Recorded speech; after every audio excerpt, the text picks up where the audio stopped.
Hey everybody, welcome back to Martha's Stem Cell Story, Martha's MS Story. One's my Facebook group, the other one is my YouTube channel. Had I known this was going to go somewhere, I might have, merged those or named them the same thing. So anyways, welcome back. Today's video, I wanted to talk to you guys and let you know that I went and saw my neurologist today, or the nurse practitioner in the neurologist office. It's the first time I've gone back since I've been home from Panama. And so it was kind of my follow-up to see, how my treatment went and that kind of thing. So as a reminder, if you haven't been watching my videos, when I went to Panama, I was taking 10 prescriptions. I haven't worked since the end of January, and the symptoms that were preventing me from being able to work were like severe chronic fatigue, not sleeping at all during the night, and pretty severe pain that was very difficult to kind of get under control. So those were my main complaints. Those were the ones that were debilitating and keeping me from being able to work. So see the neurologist today. She asked me how I'm doing. Well, basically, first of all, the nurse, they call you back and they ask you, have you had any changes in your medication? And she started to go down the list. I'm like, well, let me make this easy for you. I'm only taking one. You can mark the rest of those off. This is what it's called, and she kind of chuckled. She's like, okay. So then finally the nurse practitioner came in and she asked me if I'd gone on to Panama, did stem cell treatment, how I was doing. And so I pulled up my phone, and I have it here. I'm going to read you the list that I read to her. I read her the list of everything I have noticed that is either gone. Well, they're gone. I was going to say either gone or better, but actually they're all gone. So let me look that up real quick, and I'll tell you what that was. The first one is my proprioception is back, and proprioception is that sixth sense that we have where we can tell if somebody's standing in our personal space or if we're walking along and you need to step up or step down, or it's just knowing where your body is in space in relationship to things in your environment. So that was kind of a big one. Not that that was one I would hope would come back, because I can kind of live with that. But it is a huge safety issue if you think about it. Like if you were standing 2 inches behind me and I couldn't see you, I could not feel or sense that you were there. So that was a huge one. I no longer have pain. Like I said, I was taking several medications to try to get the pain under control, and I'm not taking any of that. Heat intolerance. If you watch some of my other videos, the whole video I did on heat intolerance, so that people would understand it. But I can now park wherever I want to, Walmart parking lot, and walk however far I have to get to the front door without the heat just totally zapping me, fatiguing my muscles. And usually in the past, that would be the thing that would cause me to fall because of the muscle weakness and that kind of thing. No fatigue. I've been sleeping all night. I get up probably about 7 o'clock in the morning now when my husband leaves and goes to work, and I'm up for the day.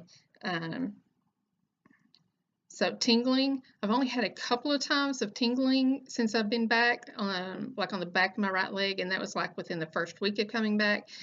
Before I had tingling, it was random places. It wasn't my whole body. It wasn't like a constant tingling. It was just kind of random. So I've only had that twice since coming back, and that's gone. I don't have any muscle spasms. I've lost almost 12 pounds. The brain fog, they call it cog fog, where you can't think, you can't problem solve, you can't think of the word that you want to use, that kind of thing. That was pretty bad by the time I went to Panama. And a few weeks ago, I was walking on the treadmill, and it was like a sudden total switch.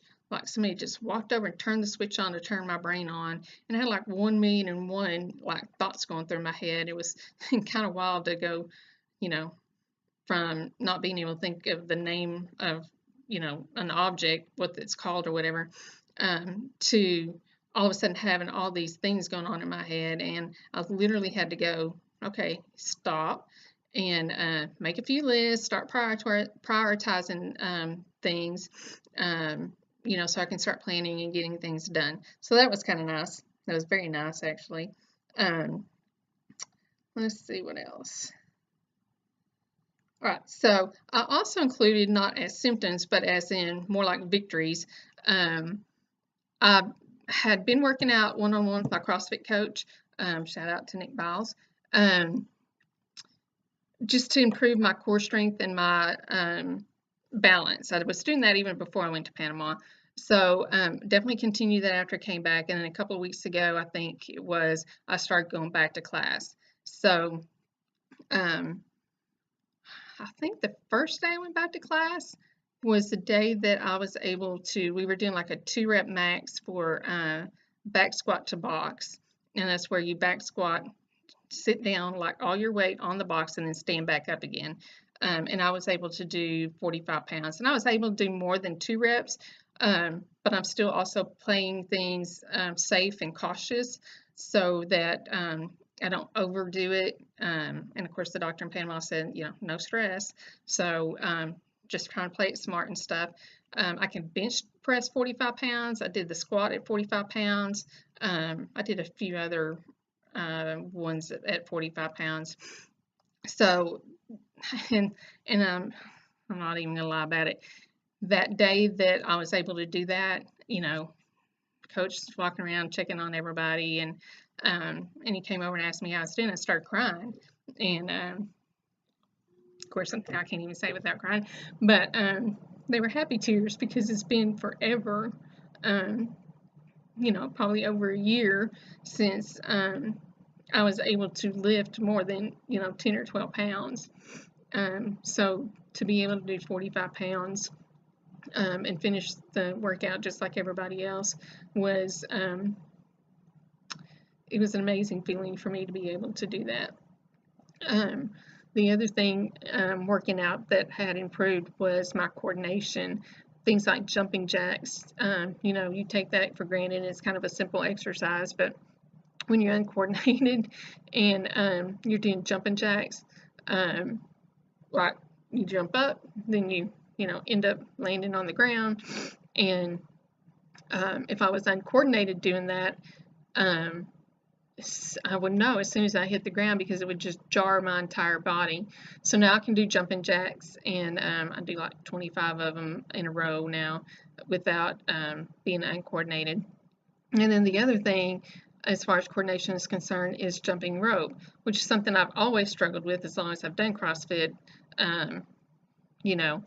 Usually the workout is for double unders. Of course, a lot of people can't do it double unders, but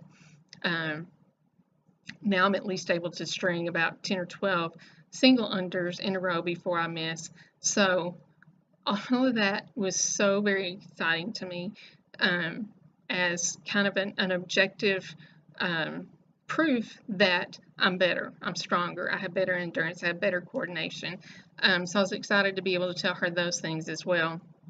So she was excited for me, happy that I was doing better. And she said because I'm no longer taking medication and I no longer have symptoms, she's not saying I'm cured. I'm not saying I'm cured. But I don't have to go back. I don't have to go back unless I start having symptoms or, having some kind of a problem. She said I could come back in about a year to do an MRI if I wanted to. And honestly, if I do have problems, I will do an MRI. But if I'm not having problems, I don't know if I will or not. Because to me, it's not about being cured. It's not about fixing the damage on my brain. It's about having a quality of life and being able to live my life. So, so this brings me back to saying thank you to everybody who was there for me, whether it was donating money so that I could go, or the tons and tons of prayers, or the cards, or my sister for going with me, just anybody and everybody that was there for me. This, my hometown community, my church community, even people who don't know me, I got donations from and prayers for. So it's been an amazing thing, and so I guess I'll keep sharing with everybody as I continue through this journey, because I feel like y'all were there and you prayed for it and you paid for it. So I kind of owe it to you, to let you know, your prayers have been answered and your money was well spent. So I will keep this up and keep sharing. And I get phone calls almost every single day from somebody who wants to, ask my opinion or my advice, or ask me how I came to a conclusion or a decision for something with my healthcare. And to me, that's what it's all about, is helping other people. So definitely, if you have questions, or even just want to vent or share your struggle, please reach out to me. You can send me a private message through my Facebook group called that one's Martha's Stem Cell Story, or even my YouTube channel, which is Martha's MS Story. You send me a message, you can put a comment. You're more than welcome to post in my Facebook group if you are having a struggle and would like to share that with everybody. I think sharing your struggle is, it's just so much help to somebody else that may be struggling and feeling like they're alone. So I'm going to wrap this up by telling you, like I always do, to like, share, and subscribe to my YouTube channel, and leave me comments down below. I will see you guys next time.